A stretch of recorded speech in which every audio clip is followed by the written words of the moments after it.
Hello, everyone. Welcome to the Tuesday edition of Living Life on Purpose with myself, Sandy D. Johnson, your host. I just want to say welcome, welcome, welcome, and thank everybody for showing up. It's really important to show up in the lives of people. So, we're going to talk a little bit today about on Living Life on Purpose, Superwoman. How many of you guys know some? A superwoman is our attempt as women to be all. I got on my Superwoman shirt. Superwoman shirt is our attempt to be all and the end all for everyone and balance everything in our lives and everyone else's. We're there for everybody. The kids, the husband, the boyfriend, the pastor, the church members, the dog, the cat, the fish, the mailman, being there for everyone. Sometimes at the expense of even suppressing our own emotions, being this superwoman. And statistics show that women have twice the rate of depression than men do, regardless of their race or ethnic background. From their teen years until the age of 50, women are twice as likely to suffer from anxiety as men. Those stats came from the Anxiety and Depression Association of America. Also, women have a tougher time falling asleep than men and experience pain at night. I know at times I suffer from not being able to go to sleep, long periods of insomnia, having just too much on my mind. So, really, this being superwoman, being there for everybody, but really ourselves, not showing up for ourselves, not saying no. I've been in therapy before, and the goal of therapy was for me to learn this two-letter word called no. So, I've learned to say no. But what are some ways that we can overcome being superwoman? What are some ways that we can fight back and tear off our W's or our S's that are on our chest? What are some ways that we can do that? So we're going to talk a little bit about how we can overcome this superwoman syndrome that we feel like we have to be, feeling like we're less than a woman if we're not able to juggle and be somebody's ride or die. The first thing we can do is, like I said, letting go of the expectations that others have set for us. If it's not going to, I don't walk in other people's expectations, only God's expectation.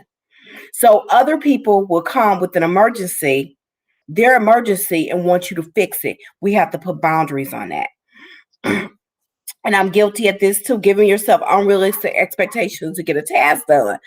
Set a task within a time frame that it can be done. I'm like working, I work a second job doing counseling, and I just keep putting stuff on my plate.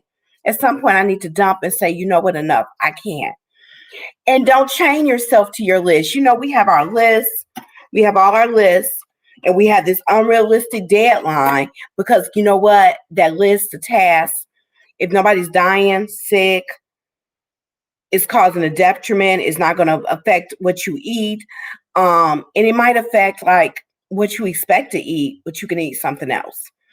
Like we can move some of those tasks to the next day. I remember when I was a teacher, I was a behavior teacher. And we had to be very flexible. I would do a big diagram with all the student names and all their subjects going this way and every task they had to do. And what I found, depending on the behavior, sometimes we just had to put an arrow on it and move it to the next day. We would just move over. Oh, she screamed and hollered. She had a rough day. She was emotionally deregulated all day. So those tasks just went to the next day. So we need to plan with flexibility, knowing there is a tomorrow if our lists don't get done. The other thing we need to do is embrace our hot messness.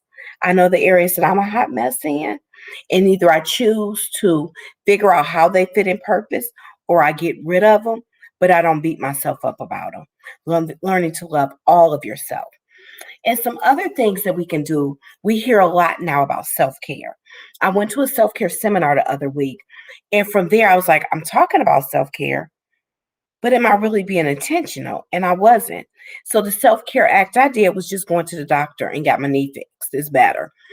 But when we think about self-care, we think about disconnecting from everything, the things that cause us stress, closing away, going to a place of peace, going to get our nails done, peaceful environment, feet done, maybe a massage, lighting a candle with some aromatherapy, going to take a hot bath. We think of disconnection, and those are all good to relax us. But I want to challenge you. After you disconnect from those things that cause you stress and anxiety and get yourself in a calm place, I really want you to think about doing something past self-care called soul care. Soul care is when you connect back to the power source, which is God. When you say, because if you have your cell phone and the battery's dead, you don't just leave it there, you connect it to the charging station. So after you rest a while, get you some soul care and connect back to the power station. So that's done with prayer, by fasting, reading your word, seeking God. So the self-care, which you relax to bring your mind down, ties in with the soul care that empowers you to continue to live in purpose. So that's really all I have today. I don't want to keep you long. I just do have one more point. We had this saying in our society called protecting my peace. Anything that come against my peace, I'm over it. I'm protecting my peace. If it's people, relationships, jobs, anything that come against my peace, I'm protecting it. But I have a question for you while we're doing all this protecting of our peace. Peace is a fruit of the spirit. So if it's a gift from God, do we really have to protect it, or is it just there for us to walk in it? And I also want to challenge you. Sometimes are you protecting your peace at the point of denying some of the lessons you have to learn? If you constantly cutting people off, if you're constantly ending jobs because it's too hard, if you're constantly saying, I'm going to protect my peace, not letting people in your environment, because some of my best lessons have come from keeping the peace of God, which surpasses all understanding, and being in an uncomfortable situation for growth.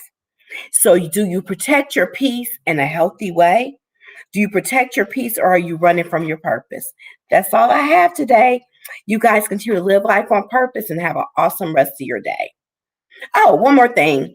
I'm going to throw it up here. The retreat is coming up in July. It's going to be in Michigan.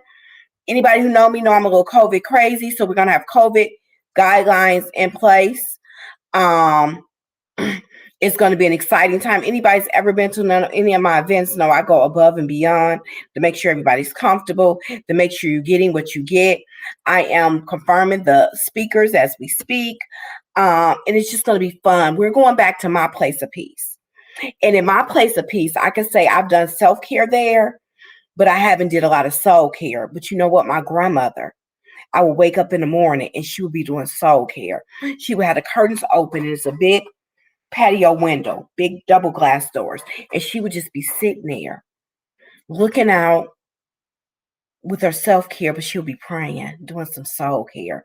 So I want you guys to come up here with me, and we're going to do some self-care, and we're going to attach to some soul care so we can reconnect back to the power source.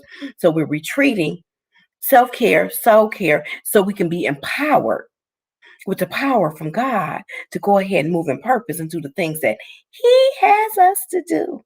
So you guys continue to live life on purpose and have a